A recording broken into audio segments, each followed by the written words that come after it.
তুমি কেন বলো তোমাকে দিয়ে জীবনে কিচ্ছু হবে না? তুমি যদি আজকে জীবন যুদ্ধে হেরে যাও তাহলে এই হারটা শুধু তোমার একার না। তুমি যেদিন এই পৃথিবীতে এসেছিলে তোমার বাবা তোমাকে কোলে নিয়ে তোমার চোখের দিকে তাকিয়ে তোমার বাবা স্বপ্ন দেখেছিল। ওই দিন থেকে আজ পর্যন্ত তোমার বাবা তোমাকে নিয়ে হাজারো লক্ষ স্বপ্ন দেখেছে। তুমি যদি আজকে বলো বাবা আমি হেরে গেলাম, আমাকে দিয়ে কিচ্ছু হবে না, তাহলে তোমার বাবার তোমাকে নিয়ে দেখা হাজারো লক্ষ স্বপ্ন মাটির সাথে ধুলোয় মিশিয়ে যাবে। তুমি এটাকে কিভাবে সহ্য করবে? হাউ উইল ইউ বিয়ার ইট? কিভাবে সহ্য করবে বলো? তোমার মা তোমার জন্ম থেকে আজ পর্যন্ত তার মোনাজাতে হাজারো লক্ষ ফোঁটা চোখের পানি ছেড়েছে। আজকে তুমি যদি বলো আমাকে দিয়ে কিচ্ছু হবে না, তাহলে তোমার মায়ের চোখের পানি আজকে মিথ্যা হয়ে যাবে। কেন তুমি হার মানতেছো? তোমার বাবা তোমাকে মানুষ করতে গিয়ে সমাজের কত মানুষের কাছে কত কথা শুনেছে। তুমি কি চাও না let your father be proud to tell everyone this is my son? তোমার বাবা একদিন সমাজে মাথাটা উঁচু করে বলুক এই যে দাঁড়িয়ে রয়েছে সে আমার ছেলে। তুমি কি চাও না এই কথাটা তোমার বাবা বলুক?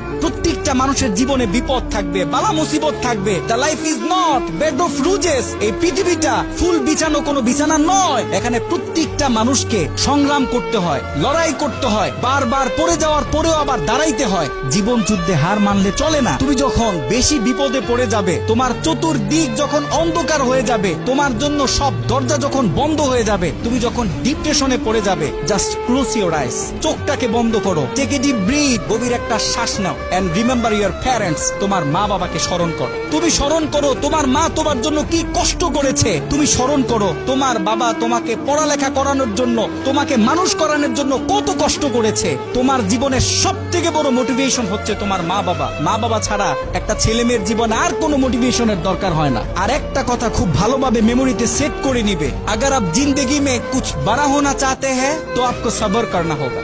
জীবনে যদি বড় কিছু হতে চাও তাহলে তোমাকে বড় ধৈর্যশীল হতে হবে। হার মানলে চলবে না।